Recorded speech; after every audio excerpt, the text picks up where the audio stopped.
Assalamualaikum warahmatullahi wabarakatuh. Hai teman-teman. Perkenalkan, nama saya Salsabila dengan NIM A40124110. Nah, pada video kali ini saya akan menjelaskan mengenai one sample t-test.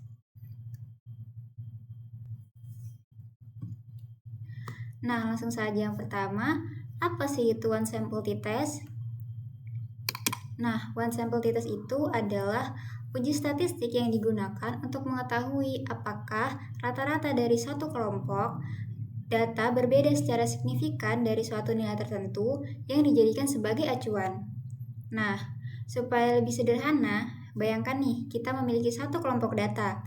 Kemudian, kita ingin membandingkan rata-ratanya dengan nilai standar yang sudah ditentukan sebelumnya. Nah, seperti itu. Nah, contohnya, misalnya nih, apakah rata-rata nilai matematika siswa itu sudah mencapai KKM? Atau juga bisa juga rata-rata skor motivasi belajar siswa sudah mencapai 80. Nah, pertanyaan seperti itu bisa kita analisis menggunakan one sample t-test. Nah, selanjutnya, kapan sih one sample t-test ini digunakan? Nah, one sample t-test ini digunakan yang pertama, ketika hanya terdapat satu kelompok data. Nah, kedua, data berupa angka atau data kuantitatif. Dan yang ketiga, peneliti ingin membandingkan rata-rata sampel dengan suatu titik acuan. Jadi, kalau misalnya nih tujuan penelitian hanya untuk mengetahui apakah rata-rata suatu kelompok sudah mencapai standar tertentu atau belum, maka uji ini sangat cocok untuk kita gunakan. Nah, selanjutnya, jenis data apa saja sih yang bisa kita gunakan? Nah, jenis data yang bisa kita gunakan itu ada misalnya data ujian siswa, skor angket, tinggi badan, gaji, ataupun skor kompetisi guru. Nah, selanjutnya ini ada syarat-syarat uji one sample t-test. Nah, sebelum melakukan ujinya itu, ada beberapa syarat tentunya yang harus dipenuhi terlebih dahulu, yang tujuannya supaya hasil analisis yang diperoleh lebih valid dan dapat dipercaya. Syaratnya itu ada 4. Nah, yang pertama itu, data harus berbentuk angka. Kemudian yang kedua, sampel bersifat independen atau tidak saling mempengaruhi. Kemudian yang ketiga, datanya berdistribusi normal. Dan yang keempat, sampel idealnya diambil secara acak. Nah, kalau ada data yang ternyata tidak berdistribusi normal, biasanya itu peneliti akan menggunakan uji non-parametrik sebagai alternatif. Nah, jadi kita lihat apakah data yang akan kita gunakan ini normal atau tidak. Nah, setelah syarat tadi terpenuhi, ada langkah berikutnya yaitu menentukan hipotesis. Nah, misalnya nih, kita ingin menguji apakah rata-rata nilai siswa ini sama dengan KKM 75. Nah, hipotesis yang bisa kita gunakan itu adalah H0 atau hipotesis 0 itu 75, yang artinya nilai siswa sama dengan 75. Nah, kemudian H1 atau hipotesis alternatifnya, atau bisa juga kita sebut dengan HA, itu tidak sama dengan 75, yang artinya nilai rata-rata siswa tidak sama dengan 75. Nah, nantinya ini hasil pengujian ini yang akan membantu kita menentukan apakah H0-nya ini diterima atau tidak. Nah, setelah hipotesis tadi ditentukan, langkah berikutnya adalah menentukan taraf signifikasi. Nah, taraf signifikasi ini adalah ambang batas probabilitas yang ditetapkan peneliti untuk menentukan apakah suatu hasil penelitian dapat dianggap signifikan secara statistik. Nah, ini mengukur toleransi risiko kesalahan dalam menolak hipotesis 0 yang kita gunakan. Nah, dalam taraf signifikan ini ada 3. Yang pertama ada 1%, 5%, dan juga 10%. Nah, untuk 1% itu bisa juga kita bilang sebagai 0,01, yang 5% itu 0,05, dan yang 10% itu 0,10. Nah, langsung saja kita ke contoh studi kasus.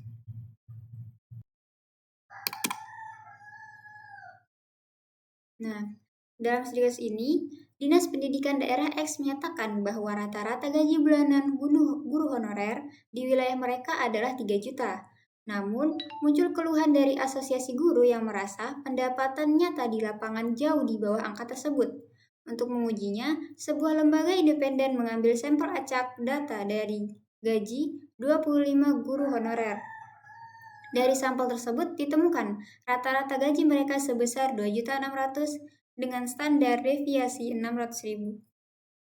Nah, dalam contoh kasus kali ini kita akan menggunakan standar kepercayaannya 95%. Nah, berikut ini adalah sampel dari gaji guru tersebut. Nah, jadi teman-teman kita akan menguji data tersebut menggunakan SPSS. Yang pertama kali kita gunakan yaitu kita buka di kolom variable view. Kemudian di bagian name ini nomor 1, kita ketik gaji. Nah, kemudian di bagian desimal ini kita jadikan 0. Kemudian labelnya kita beri label gaji guru. Kemudian di measure ini kita ganti jadi scale. Kemudian kembali ke data view. Nah, jadi pertama-tama sebelum kita melakukan uji t-test, kita harus menguji normalitinya dulu. Caranya, kita masukkan dulu angkanya tadi. Sebelumnya saya sudah masukkan ke Excel supaya lebih mudah. Jadi langsung kita salin saja. Kemudian kita masukkan ke sini. Nah, baik, datanya sudah masuk ya teman-teman. Kemudian langsung saja kita tes dengan cara klik analyze. Kemudian descriptive statistik, kita pilih export. Nah, ini kita pindah ke dependent list. Kita cek statistiknya tadi sudah 90%, maka klik continue. Kemudian plots-nya kita centang bagian normality plots. Kemudian continue. Kemudian kita klik OK. Nah, baik teman-teman. Nah, di sini sudah ada datanya. Nah, di sini ya teman-teman, kita bisa lihat di test of normality. Jadi ada dua ya teman-teman, ada Kolmogorov ini, kemudian ada Shapiro-Wilk. Nah, cara membedakannya itu, jadi jika datanya kita di bawah 50, maka kita menggunakan Shapiro-Wilk. Jika datanya kita di atas 50, maka kita menggunakan Kolmogorov-Smirnov. Nah, karena tadi datanya kita itu hanya 25, itu berarti di bawah 50, jadi kita menggunakan Shapiro-Wilk. Di sini kita bisa melihat ini ya, teman-teman. Signifikannya itu 0,883. Nah, jadi teman-teman, kita kan tadi sudah mendapat hasil test of normality-nya itu ada di angka 0,883. Nah, jadi jika signifikannya lebih besar dari alfa yaitu 0,05, maka asumsi normalitas terpenuhi atau bisa juga datanya normal. Tetapi jika nilai signifikannya kurang dari alfa 0,05, maka asumsi normalitasnya tidak terpenuhi. Nah, karena kita punya signifikan tadi 0,883 dan itu lebih besar dari alfa yaitu 0,05, maka asumsi normal terpenuhi yang berarti data kita normal. Nah, teman-teman, setelah kita tahu bahwa datanya kita itu berdistribusi normal, langsung saja kita melakukan uji one sample t-test. Ya, tapi sebelumnya kita harus menentukan dulu hipotesisnya. Nah, di sini saya menggunakan hipotesis H0-nya itu sama dengan 3 juta. Jadi saya tulisnya 3.000 dalam Rp1.000, jadi 3 juta. H1-nya itu tidak sama dengan 3.000 dalam Rp1.000. Nah, taraf nyatanya saya menggunakan 0,05 atau 5%. dengan daerah penolakan T hitung itu lebih besar dari T tabel. Nah, langsung saja kita melakukan uji. Nah, baik, kita di sini masih menggunakan data yang sama ya, teman-teman. Nah, untuk uji t-testnya itu, kita langsung saja masuk di complements, kemudian kita pilih one sample t-test. Nah, untuk datanya tadi kita pindahkan ke kanan.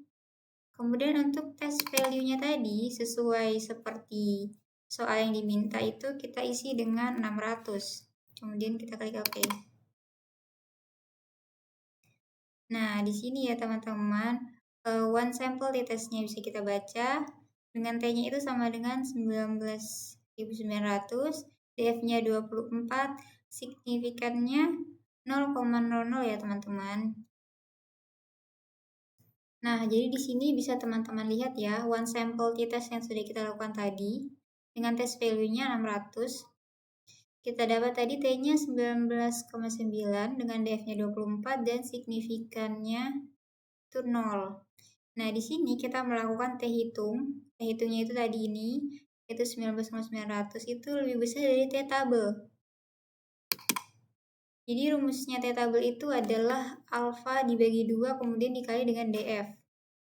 Nah, DF-nya di sini ada 2 ya teman-teman, dari one sample t-test yang tadi kita uji dengan uji normality-nya tadi.